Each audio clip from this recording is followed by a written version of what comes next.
This message is for these of us who, studying music, were blessed with meeting a master teacher who took the time and gave of their own wisdom to develop seeds which will blossom later in those of us who took them humbly at heart.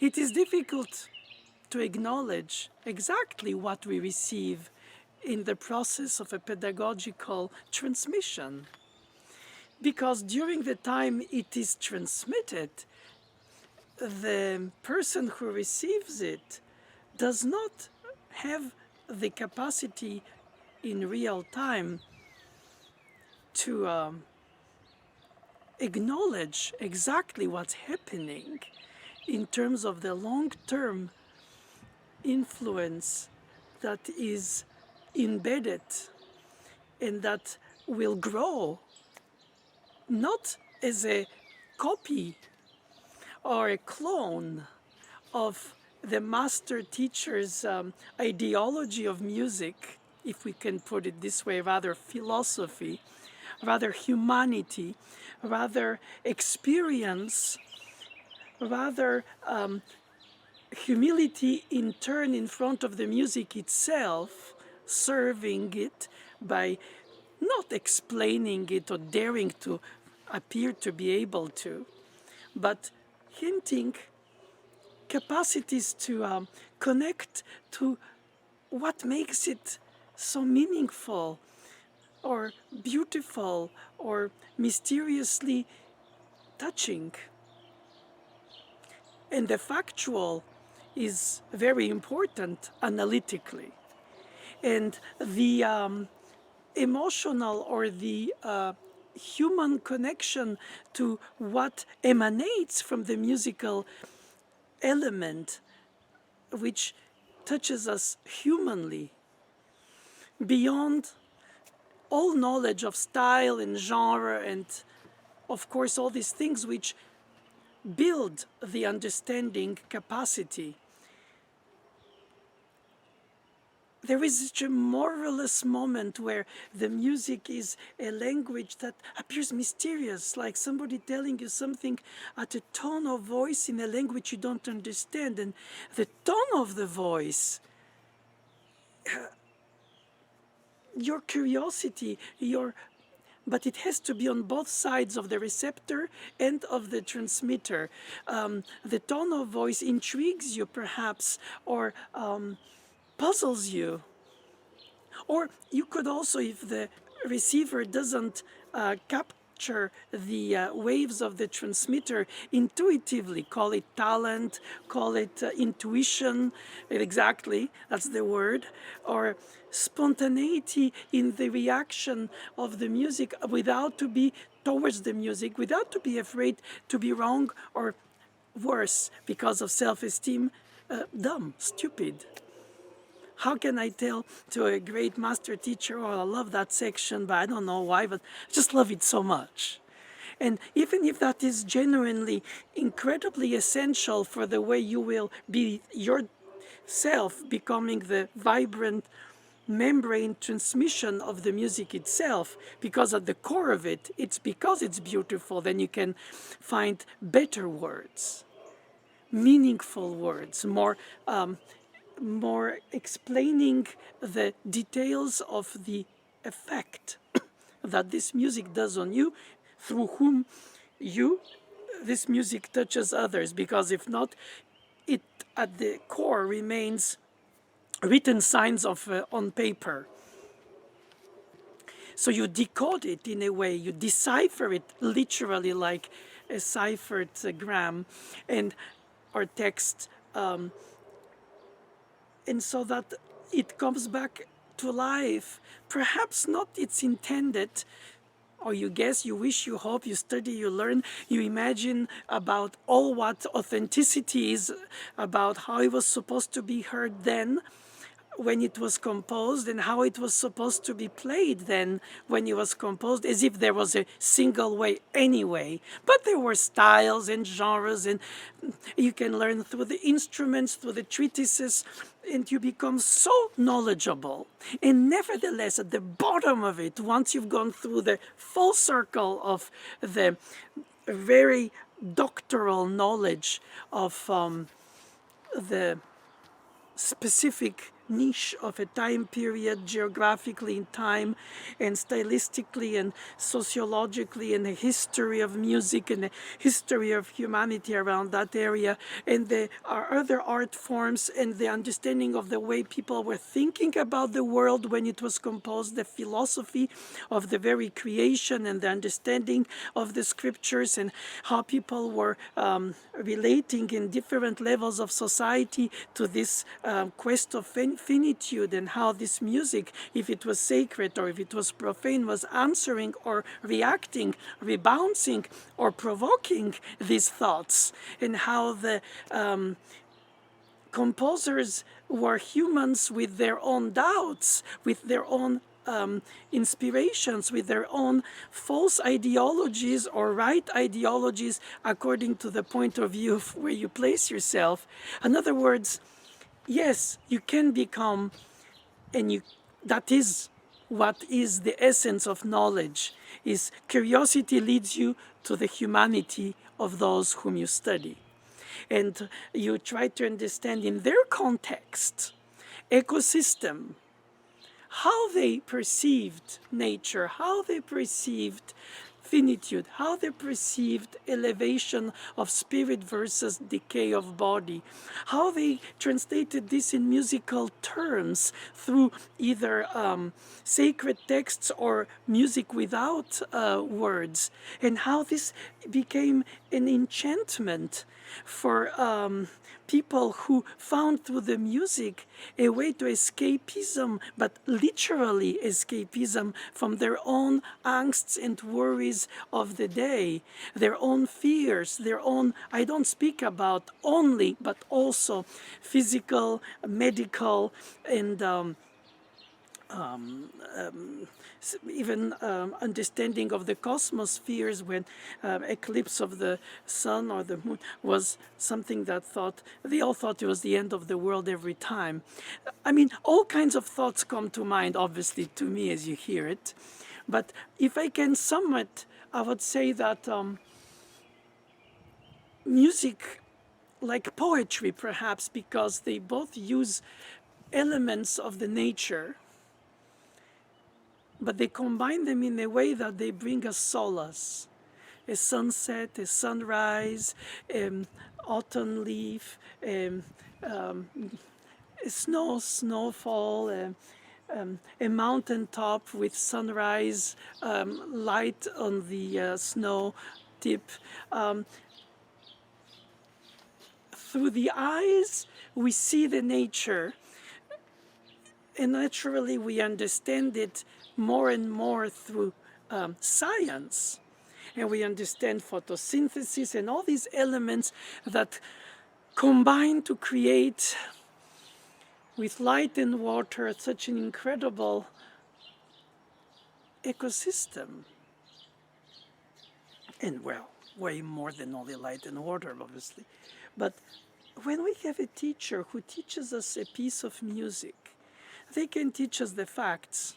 And generally it helps, especially if they take the attention to adjust and adapt our fingers, our own personal configuration of our tendons and basically our morphology, or our unique morphology, for the common organized keyboard that is one for all, size, height, everything. So therefore, if they help us how to handle it literally, by giving us wise fingerings that give us a good grip, not slip, that give us a capacity to play it at the tempo that we are supposed to expect it to be, And what is a presto for Beethoven and what is a presto for Bartok? Obviously, it's not the same presto because it's not the same time period. And it's not the same country, and it's not the same mentality, it's not the same character of the people. And therefore, we assume some tempi before the metronome was invented, and even if when it was by Melzel in the 1820s in Vienna, not many people follow the markings. And very often with contemporary composers, therefore, well, it's obvious what contemporary means, contemporos, living at the same time. When we are given a tempo for the score and the composer says, no, a little bit faster, no, a little bit slower, if we work with the living composer, I can tell you, and everybody who has worked with composers will tell you, they don't know what they write. In the sense, I think the tempo indication, it's not a fantasy, it's not an imagination that is unrealistic. It's more about how they heard the music inside themselves without the reality of displaying it through instrumental performance, acoustics, resonances. In other words, the piece hasn't become to be. It was just a thought. And if you try to define the thought, then it doesn't work. The thought is, I guess, for a composer, I only speak of my own little experience and I don't want to generalize it to others because everybody probably is different, but the idea of the piece comes in together with an interpretation without to be imagined as such or a second layer. It's not like the music, the interpretation, like a sandwich. No, it's all in one. And the tempo and the phrasing and the articulation. And when it comes out of yourself, like some kind of a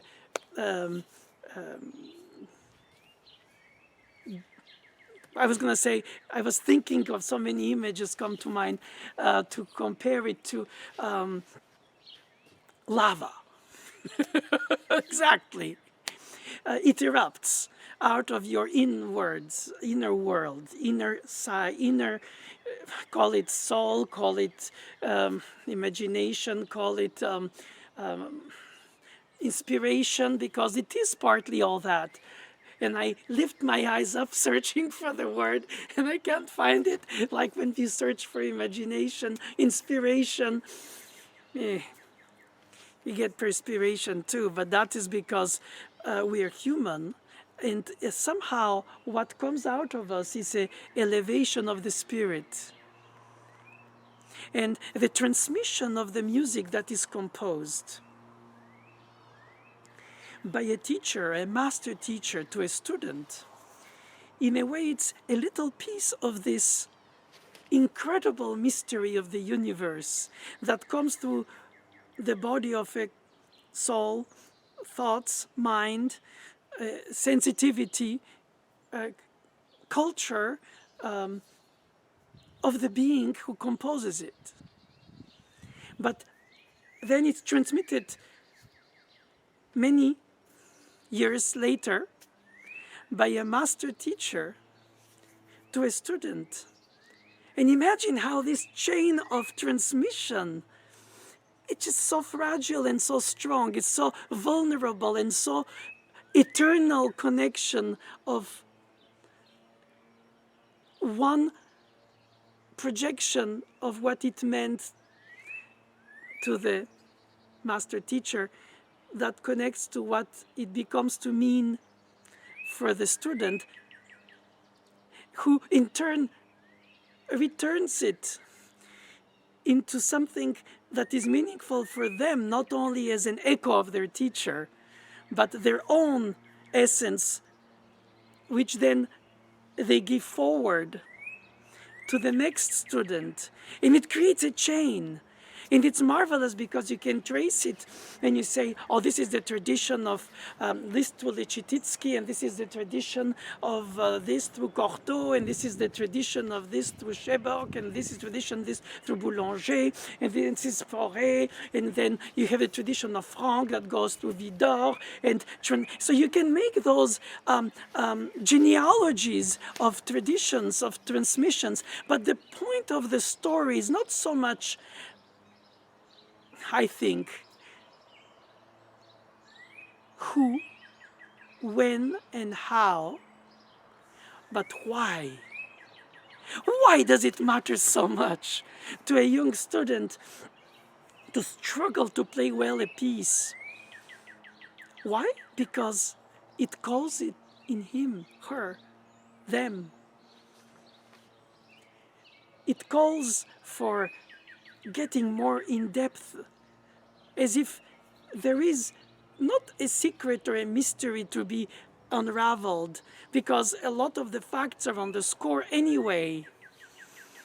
And of course, with the recordings of others, you can say, what do I need? I can just choose and pick the one that means the most to me, and then I will model to them. That is what many composers did in the 19th, 18th, and 17th century. They were learning from copying pieces of their predecessors rather than being taught in class. And but what did they learn through that? Just the know-how. The grammar, but what do you do with the words? How do you agencer in French? How do you organize them? How do you make them waltz? How do you make them kiss? How do you make them organize in even more questions, so that each level of understanding leads to a deeper question, and all these questions become a quest. And the quest of philosophers is to understand the behavior, the thinking, the why, the thinking, without judgmental ways of some people, bringing them to become what we call revolutionaries and others traditionalists. Why they think, or their essence of their being brings them, perhaps with their own and often weaknesses, not to blossom what they have in their inner worlds. And the inner world is something that is so difficult to capture.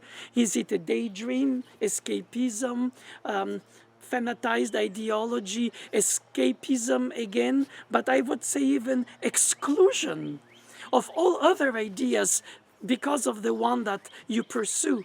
And then you become so deeply involved in that that you start rejecting the others and being intolerant.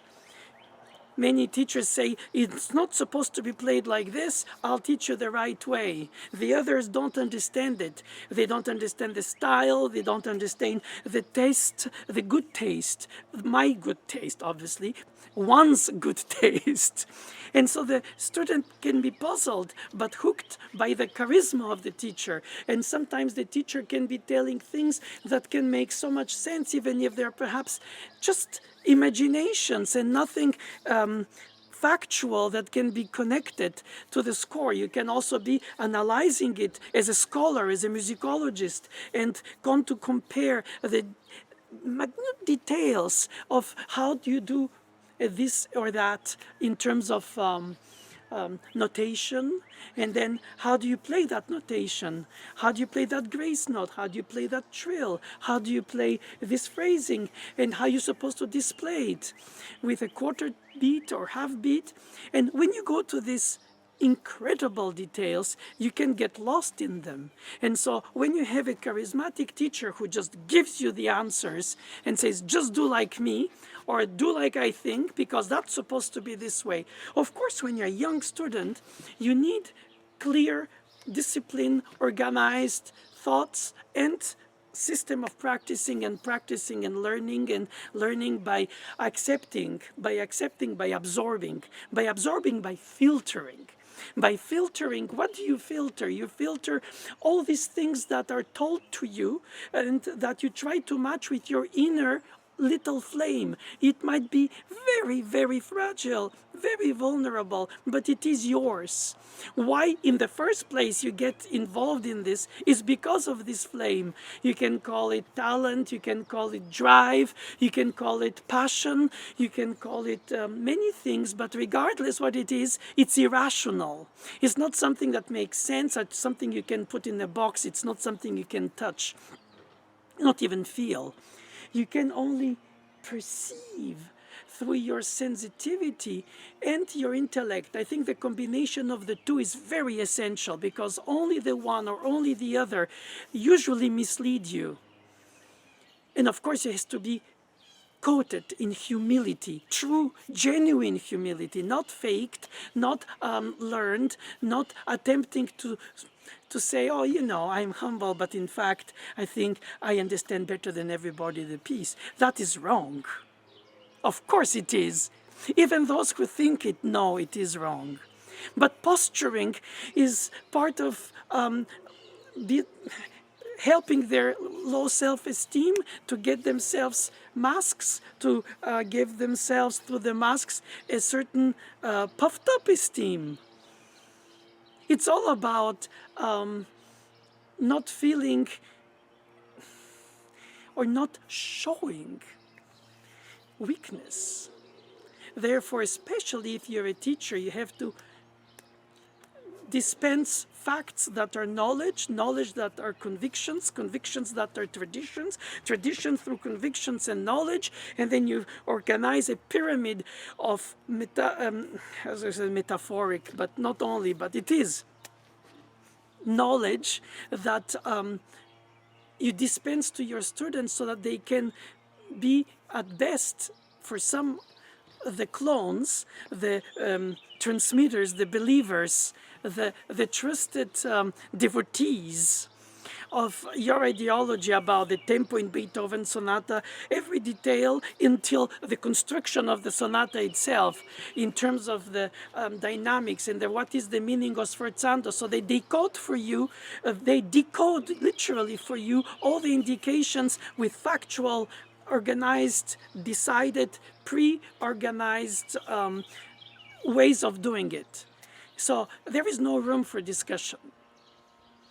It's one way. You just, therefore, as a student, absorb, as I said, filter. And at some point, either it erases your little flame, which is obviously not knowledgeable enough to sustain this bombardment of knowledge that comes over you.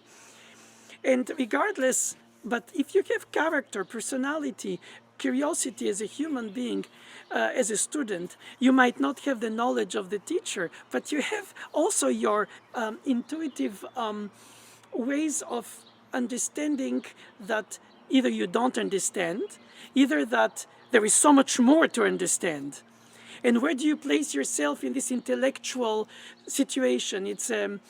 It becomes speculation of intellectual levels of depth, of length, of knowledge, of some kind of end point that will materialize the next level of knowledge. And so you start thinking by organizing or stacking knowledge like some kind of construction, like a Lego.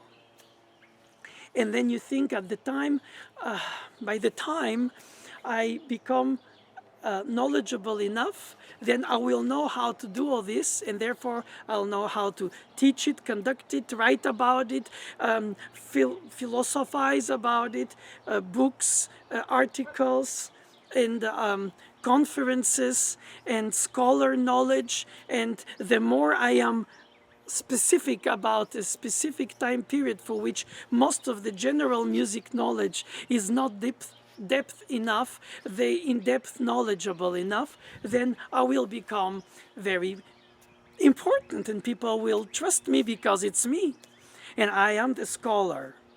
And I think that this is the antithesis of being a humble musician, even at the scholar level. And that's why I think that the master-teacher transmission is the one who respects that flame of the student. not that one that would ignore it or consider it that it's inconsistent compared to his or her knowledge that is supposed to replace it and become another of you, of them rather, sorry. It's confusing, but it's a fact. It's like the cloning. You don't know anymore who's the original from who's the model. Until little things let you know, because you realize that it's not just the knowledge, it's not just the scholarship, it's not just the awareness of elements through which you can inspire and possibly overwhelm intellectually an audience in a conference, because you have intellect, because you have intelligence, because you have capacity of using incredible usage of subtle vocabulary and rich vocabulary and foreign words vocabulary and dead languages vocabulary, and it becomes philosophically so difficult to follow, except that you realize that it's extremely wise, knowledgeable. And as a listener of this conference, you come out of there thinking, God, I feel more intelligent, but I don't know what I understood or not really, how much or till where, and where did I get lost in that attempting to follow the thought processes of the guru, teacher, master, professor, doctor, name the title. Of course, the devotees don't question, and the other ones who are wanting to be connected to Celibidache, who wasn't teaching but had following him around the world, pupil, or Michelangelo, who was doing the same thing, because they didn't believe in teaching in structures with organized sessions, which are supposed to be one size fits all, intellect or experience, capacity, physically even to reproduce, because it takes different time to absorb all these complexities until they become your own playing of the piano, through which all this culture, all this tradition, all these elements of wise thoughts, all these ways to decipher the score, all these ways to bring alive the different ways of thinking the music that was then in the past and now in the present being played, perhaps as or perhaps not as in the past, but all these complexities of translating some immortal texts from distant time that become alive, meaningful, and musically your own tradition through what you perceive was their tradition. So yes, all this is difficult and confusing for students. It's easier to just reproduce not thinking, mindless repetitivity, and acceptance. And some teachers are very satisfied when that happens, because they feel like it's rewarding to see the student do what you want them to be doing, because that's what you did or that you reached to become. And so in a way, that mirroring effect is like a father or a mother with a child growing that has genetic connections, but also their own personality. But then you shape them through politeness, education, behaving, accepting defeat, understanding effort, and hoping to reach something that is meaningful while being a good and generous human being, while educated, while compassionate, while helping, while all this idealization of that child that has to become all this, perhaps all the projections that the parents put in their own selves, that perhaps they feel at some point, for different reasons of life situation, they didn't develop themselves, the child will, becoming adult. And so they invest in the child through education, through culture, through sports, through events, through trips, through understanding the world, through experiences, hoping that all of this will be positive for the success, financial and professional and personal and emotional and intellectual, all that's it, idealized, obviously, because somewhere around the line we are humans. We have weaknesses and we have passions and we have, in other words, nothing is straight lined up and projected and happening. But in the zigzag of growing up, in the zigzag of learning here, learning there, and captivating this and dropping this, and perhaps our hands are too open and the things that we receive go between our fingers, literally, or of course, in an imaged way. Somehow, at some point, we are who we are for what we received and how we perceived it and how it was given to us, obliged or explained or intuitively suggested. And when the master teachers teach through suggestion, through example, obviously, on the piano, that's easy to do, but also through persuasion in their own charisma of how a Mozart concerto means to them, or a Bach fugue is supposed to mean to you because it meant to them.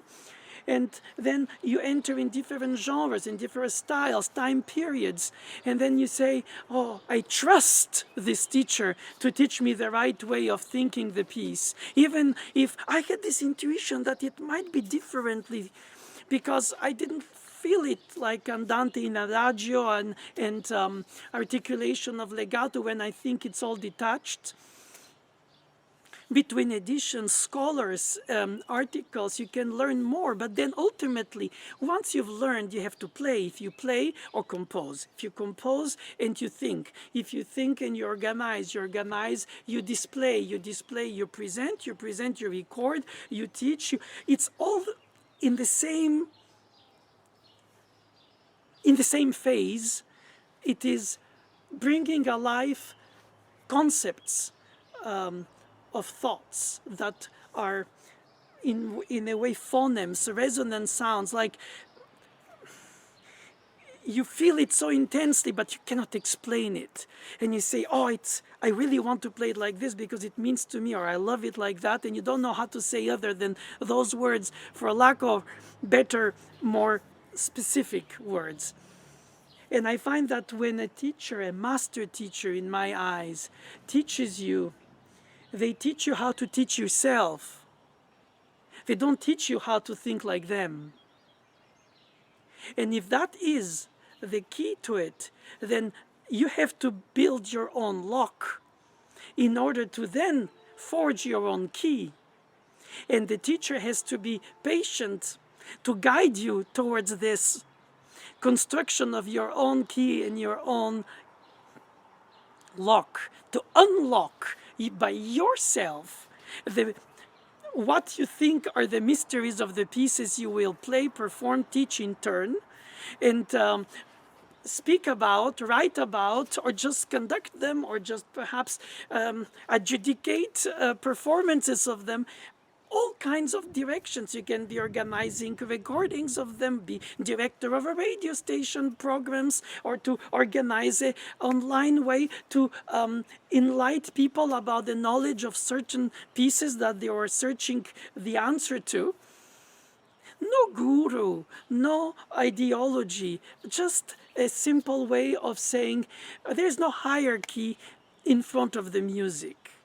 I haven't understood all of it just because I'm the master teacher, if I were. And you are not the ignorant, just intuitive young student who's just coming to be filled up with my knowledge, and then once filled, I think in a way, perhaps drawn with too much knowledge, you might give up. Because if it's all what it takes to play well, then it doesn't mean to me as much, you can say to yourself. And of course you can remain therefore then an incredibly enlightened amateur and say, I really love it, it means to me so much, but I really couldn't care less about all this, what it takes in order to bring it to that. On the other hand, You have some people who say, I don't know what it is.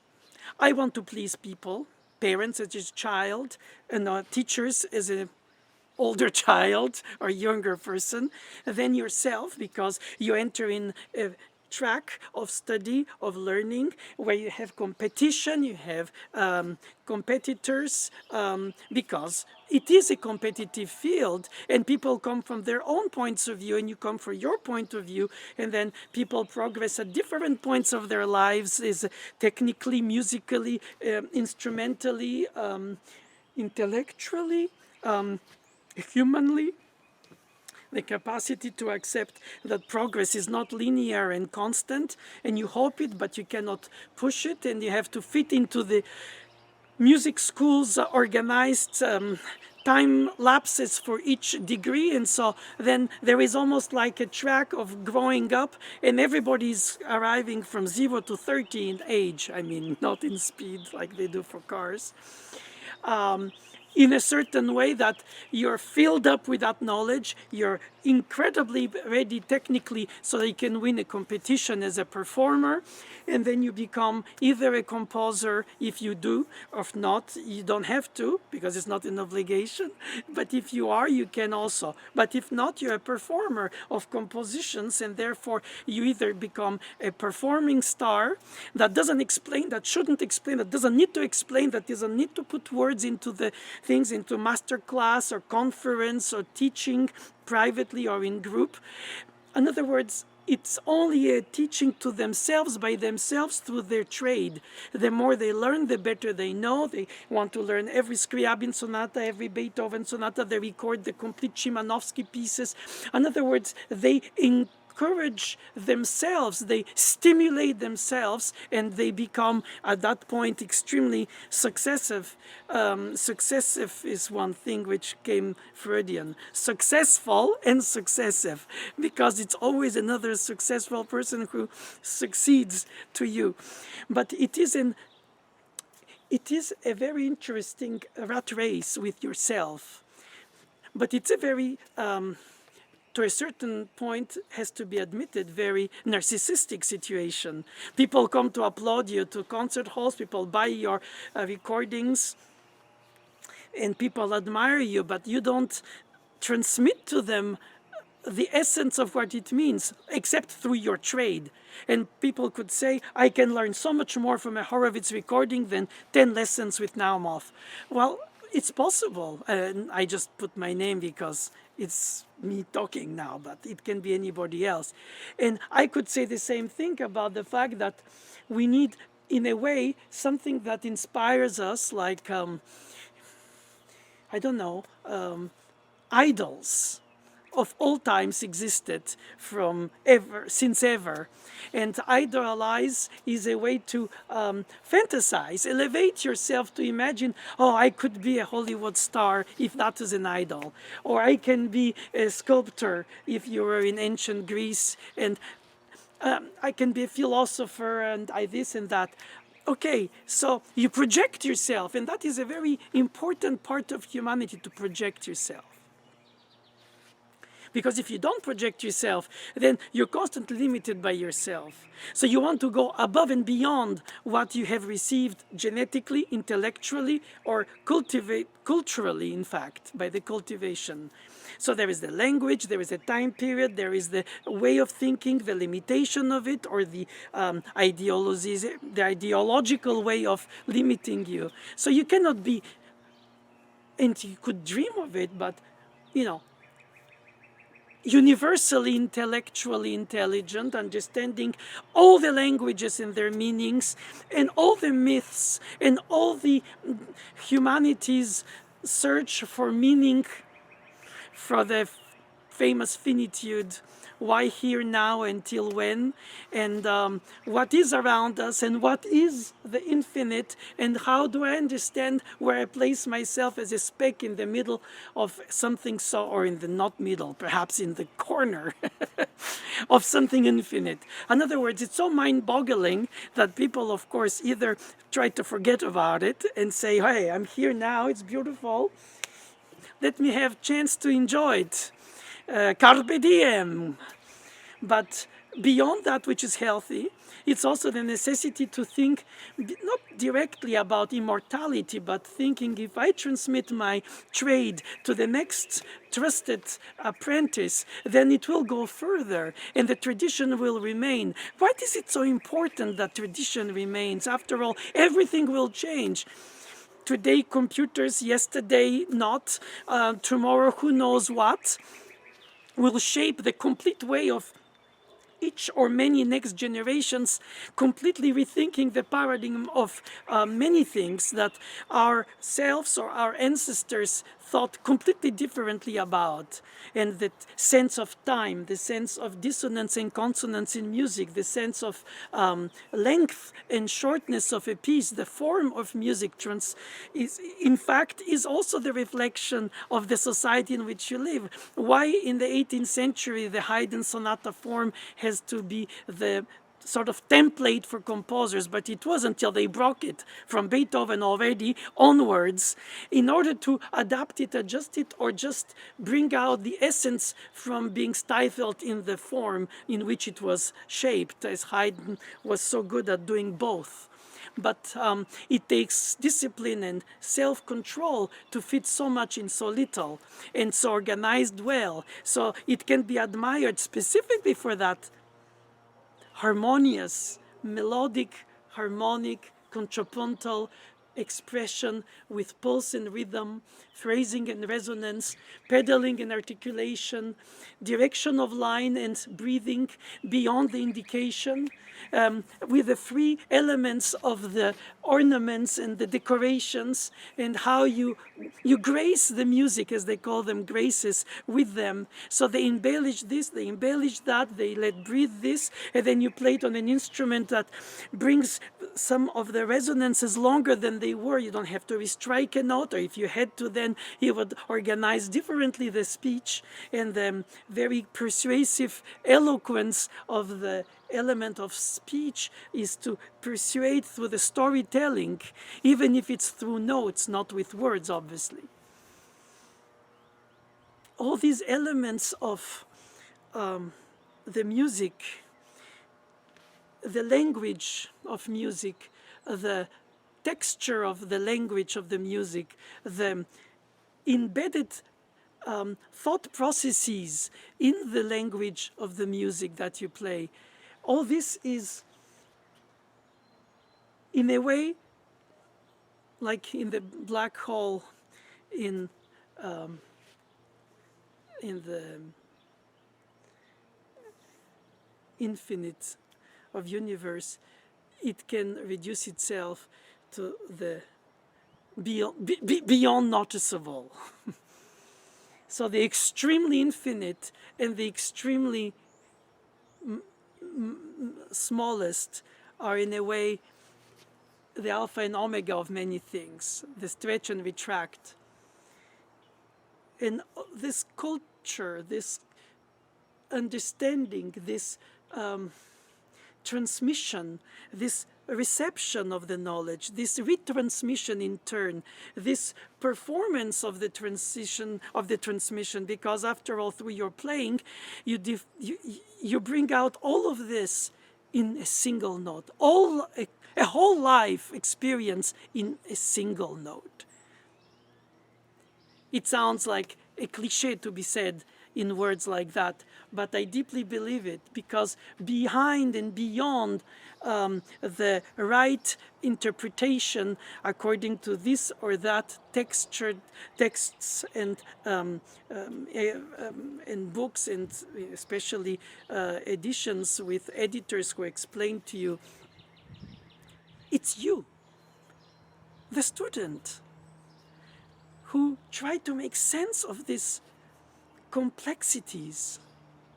Because in the first place, they came there because they like it. They love it. It means to them. They want to know more about it. Wouldn't it be marvelous if I could spend my life learning more of this or that?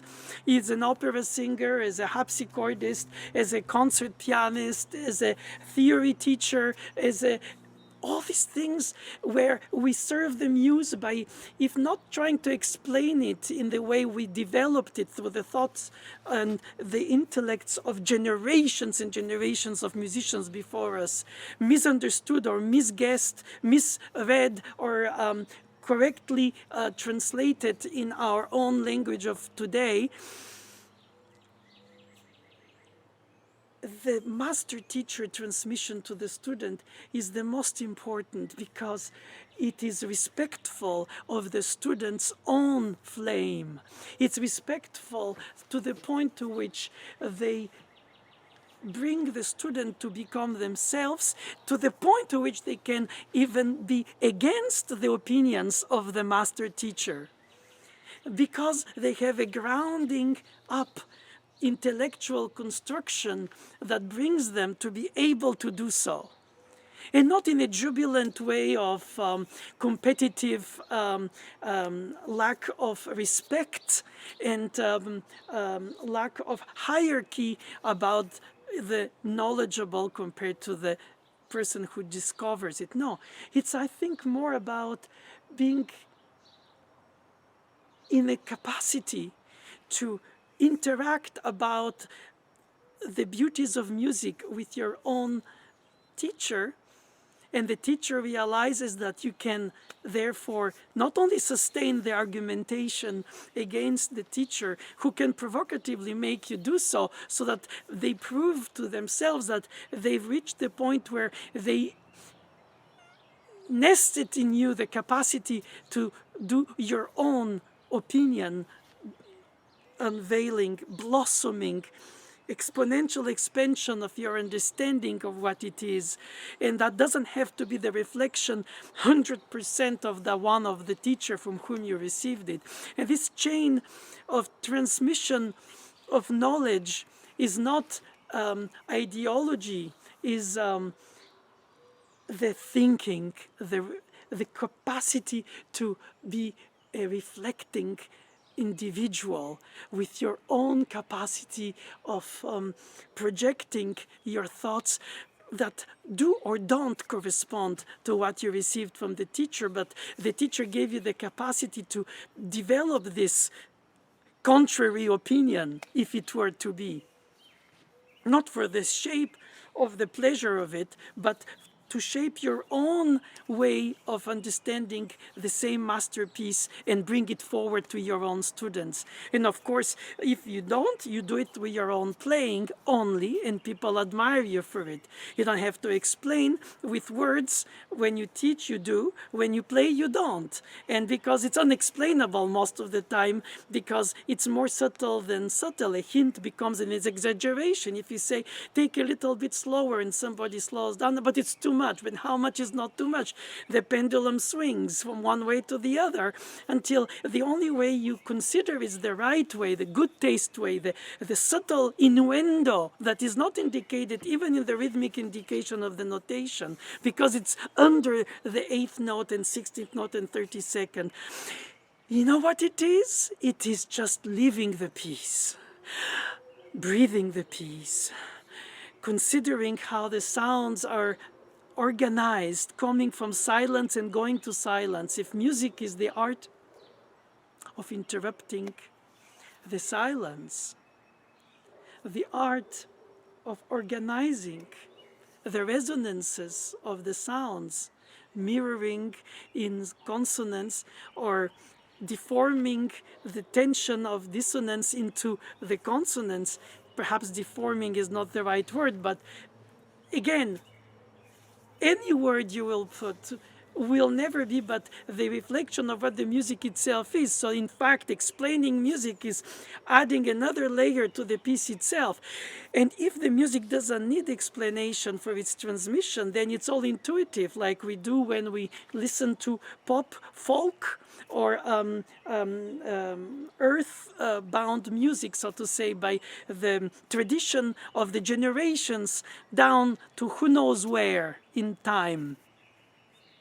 And that is so beautiful, that oral transmission, dances, songs of any tribe, of any language group of any intellectual organization of time that didn't notate it, didn't know how to notate it, didn't care to notate it, because in a way it was not necessary, since they were transmitting it to each generation who was reproducing it, and obviously also changing it while reproducing it, because inevitably, little by little, it becomes something else. But the the oral transmission of music is like what you receive in your native language, the mother tongue, because you respect nothing, you don't know what it means. You represent a membrane that reproduces it by just repeating what your people, parents around you speak. So you end up by speaking without knowing what you're saying until you realize that those words have a meaning, and it's because of the meaning that you use them. But then you don't know how to write it or read it, and once you become that, you could become a writer, and others just don't. But the point is that music could be taught just as a oral transmission by the example of the piano. I play it my way, and just, don't you like it? Or play like me. It's either induced, either supposed to be imposed, or it's supposed to be implied that you're supposed to reproduce what the teacher plays. And this way you don't have to go through the whole 9 yard, which can be decades, of understanding why it gets to the point of the tip of the iceberg that you hear in the playing. And what is it motivated by? The intuition of the teacher, the knowledge of the teacher, the tradition of their own teachers' teachers. And then all this comes to you in an example of 1, 2, 3 notes, perhaps a section, a movement, an articulation, a quality of air legato in a Mozart concerto, a very heavy touch in Russian music without upbeat, because it gives a sense of weight, which is what it translates in the musical agogic. Or the lightness of the upbeat that constantly rebounces, like in the Western music in Europe, like Mozart and Bach and Chopin. You learn those things, you define them because you felt them, and then they're told to you in a certain way that you can organize them in your thoughts. It's exactly like when you learn how to write your mother tongue. And so I think we have to be very respectful, because essentially music is by the ear. It goes through the brain, it goes through the soul if it's in the heart, wherever it is, and streamlined to the audience, to the student, to the next generation, or to the same people, regardless to whom, just around you. And some teachers manage to bring this to a level where it becomes philosophy. It's not only how to play the piece, it's how to think the piece, how to not only display the melody, but how to organize the melody in the flow of the events of the piece. It's not just this or that, it's all of that. Every detail and all the complete work at the same time, the micro and the macro. And they give you a way to organize your understanding of what it means to play this or that according to this or that tradition, or this or that, what it meant when it was played. Music to dance, music to sing, music to pray, music to reflect, music to bury in funerals, music to rejoice in births, or music for weddings.